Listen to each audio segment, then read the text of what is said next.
भौतिक सुखों की प्राप्ति के लिए ही नाम जप किया जाए, तो भगवान की इच्छा नहीं है। हाँ, तो दोनों काम अपने आप हो जाएंगे, भगवान की भी मिलन का संयोग बन जाएगा और लौकिक सुख भी मिल जाएंगे, पक्का लौकिक सुख मिल जाएंगे। तो हम अगर ये कि केवल नाम जप करने से लौकिक कामनाएं पूर्ण हो जाएंगी, हाँ पूर्ण हो जाएंगी, सब कामनाएं पूर्ण हो जाएंगी। हम उदाहरण है, तो हम तुम्हारे पास उदाहरण है। वो व्यक्ति है जिसके खाने के लिए एक टुकड़ा रोटी नहीं, जिसके रहने के लिए 1 इंच जमीन नहीं, जिसके पास 1 रुपया नहीं, एक आदमी बात करने वाला नहीं। आज आप देख लीजिए, तो ये क्या है? अगर हम भगवान से न जुड़े हो तो हमसे कोई राधे राधे कहे क्या? भगवान का ही तो सारा वैभव है। अगर आप ईमानदारी से भगवान का भजन करोगे तो जिन्होंने 1 सेकंड में अनंत ब्रह्मांड बना दिए, वो हमारे लिए सुख की व्यवस्था क्यों नहीं कर देंगे? ये सब भगवान से ही जुड़ने से तो है। अगर हम भगवान के ना हो तो थोड़ा सोच लो, हमारे पूरे परिकर में शासन है, चाहे बच्चा हो चाहे बच्ची हो, बिल्कुल धर्म से चलो, ऐसे किसी से मत कर देना। ऐसे रख देता है तो बाबा जी हैं, भिक्षुक है। अगर ऐसे नहीं करना, जो भगवान दे दे उसी से चलना है। तो भगवान के सहारे रहने से, भगवान का नाम जप करने से इस लोक में भी माला माल हो जाओगे, इस लोक में भी, परलोक में तो हो ही जाओगे, इस लोक में भी। पर पहले हम ये आपको समझना होगा कि जैसे आपके पाप है 500 ग्राम और आपका भजन है 25 ग्राम, तो आपका लोड कितना है पाप का? अभी काम नहीं बनेगा। जब 500 क्रॉस कर जाओगे तब माला माल हो जाओगे।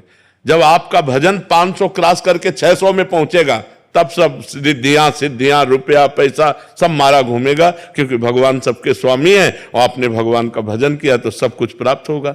इसलिए चिंता नहीं करना चाहिए, भगवान का चिंतन करना चाहिए। महाराज जी, एक तरफ तो कामना करनी पड़ती है फिर भी पूरी नहीं हो रही। महाराज जी, हम आपके आश्रित जन है, हमने तो ना चाह की, बट हमें इतना भरोसा कि महाराज जी आपके आश्रय में है, प्रभु के आश्रय में है। इसमें क्या है कि हम लोग भगवान को पूर्ण जब समर्पित हैं, तो जैसे माँ को चिंता होती कि बच्चे को बाल भोग करवाना है, बच्चे को राजभोग कराना है, चल अब खेलना बंद कर, बाल भोग कर, राजभोग कर, ऐसे भगवान हमारी व्यवस्था करते हैं। हम कामना नहीं करते, पर वो भगवान व्यवस्था करते हैं आगे से आगे। हाँ, करो सदा तिनके रखवारी, जिम बालक राखे महतारी। आगे से आगे भगवान व्यवस्था करते हैं।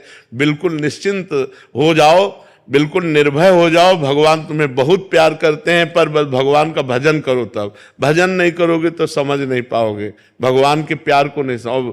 भगवान के बिना शांति नहीं है। देखो, जैसे लोग पशुओं को भूंज भूंज के खाते हैं, हम कहते हैं दया करो इन जीवों पर, तुम ऐसा पाप कर रहे हो, तुम्हें भूंज देगा काल। आप शराब मत पियो, बहन बेटियों की तरफ गंदी बातें मत करो, नाम जप करो, परोपकार करो, अभी आनंद आने लगेगा। अब लोग पाप कर्म करते हैं और चाहते सुख है, तो कैसे मिल पाएगा? गंदे आचरण करोगे, पाप कर्म करोगे तो सुख कैसे मिल पाएगा? उर्मिला जी अहमदाबाद से। राधे राधे महाराज जी। महाराज जी, हमें भगवान से संसारिक सुख मांगने की प्रार्थना करनी चाहिए? जरूर। हम संसार में हैं, अगर हमारे अंदर कोई आकांक्षा है तो अन्य से ना कहकर भगवान से कहना चाहिए। भगवान ने 4 प्रकार के भक्त बताए हैं, आर्त, अर्थार्थी, जिज्ञासु और ज्ञानी। आर्त, संकट निवृत्ति के लिए केवल भगवान का आश्रय। अर्थार्थी, धन प्राप्ति के लिए केवल भगवान का आश्रय। जिज्ञासु, अपने आप को भगवान के चरणों में समर्पित करने के लिए जो ज्ञान चाहिए, हमारी हर जिज्ञासा की पूर्ति जगत गुरु भगवान से। और ज्ञानी, जो भगवान में अभेद हो चुका है, जो भगवत स्वरूप हो चुका है, ब्रह्मविद ब्रह्म भवति। तो हमारे शास्त्र आज्ञा करते हैं कि अगर हमें अर्थ की प्राप्ति चाहिए तो केवल भगवान से चाहिए। हम भगवान के ही आश्रित रहें, किसी व्यक्ति के आश्रित न रहें, और प्रयत्न करें, प्रयास करें, खूब नाम जप करें, भगवत स्तोत्रों का गायन करें, भगवत आराधना करें, और भगवान से धन चाहें तो प्राप्त हो जाएगा। पर ध्यान रहे, जब तक पाप रहेगा तब तक नहीं प्राप्त होगा। जब आपका पाप क्षय पहले करेगा नाम जप, तब आपको प्राप्ति होगी। केवल कामना करने से धन की प्राप्ति नहीं होगी। देखो, पद की प्राप्ति ध्रुव जी के मन में आई तो जाकर तपस्या की मधुवन में, मथुरा में आकर तब प्राप्त हुआ। ऐसे कुछ नहीं प्राप्त हो जाता। आपके पास तप हो, आपके पास भजन हो, आपके पास साधना हो, तब आपकी कामना पूर्ण होगी। आप व्रत, नियम, संयम, तपस्या, भजन इनको स्वीकार करें, कामना करें या न करें, आपको सुख घेर लेगा। और आप ये सब ना करें तो लाख कामना करते रहो, किसी मंदिर में जाके ऐसे पूर्ण होने वाली है क्या? कभी तुक्का लग जाए पुण्य का तो बात अलग की बात है, न कि नहीं ऐसे पूर्ण होने वाली नहीं। बकाया जरूरी है हमारी आवश्यकताओं की पूर्ति के लिए हम अपने भगवान से प्रार्थना करें और साधन करें, नाम जप करें, व्रत करें, स्तोत्रों का पाठ करें, तो भगवान कृपा करेंगे, हमारी कामना पूर्ण हो जाएगी। महाराज जी अलग अलग कर्म स्वरूप अलग अलग फल मिलता है महाराज जी। जैसे कोई अच्छा पुण्य कार्य कर दिया, प्याऊ लगा दिया है, भंडारा, जैसे जो धनी पुरुष है महाराज जी उन्होंने भी तो पाप किए होंगे महाराज जी। हाँ, तो इनको पाप का फल मिलेगा, हाँ पाप का फल मिलेगा। अभी पुण्य का फल चल रहा है, इसलिए नहीं विध्वंस हो जाएंगे।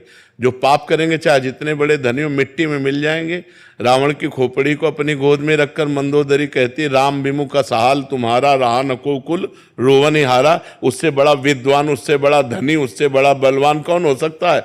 मिट्टी में मिला दिया भगवान ने। इसीलिए चाहे जितने बड़े तुम आज धनी हो, पुण्य के प्रताप से हो, और अगर आज मतवालापन करोगे, पाप करोगे, तो कल तुम नष्ट हो जाओगे, न लोक के रहोगे न परलोक के रहोगे। इसलिए धर्म से चलना चाहिए, वर्तमान के सुख दुख को देखकर प्रभावित नहीं होना चाहिए।